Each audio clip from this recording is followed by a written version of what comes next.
Okay, guys, so we're gonna look at some golden details to how to finish the triangle chokes, and these are kind of things that you will see that it's not always about just closing your legs around his head and arm. It's also how you angle it and how the small things really apply to the technique here. So, talking from the triangle already here, the first thing that you will notice is the positioning of his shoulder, and these are things that you will notice straight away. That if you're locking like this, let's say his shoulder is on the outside at this time, you will now feel that you have to really squeeze. Perhaps you're strong enough to finish this. I don't feel like I am most of the time.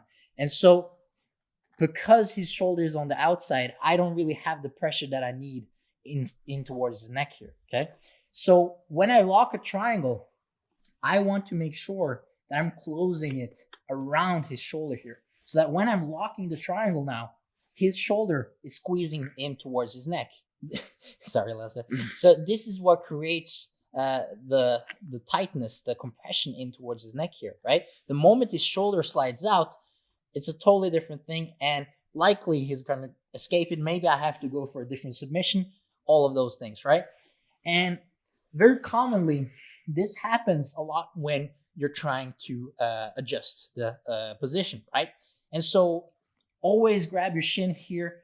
You can keep this foot on the hip as well. And watch this. A very common mistake is opening this leg here too far.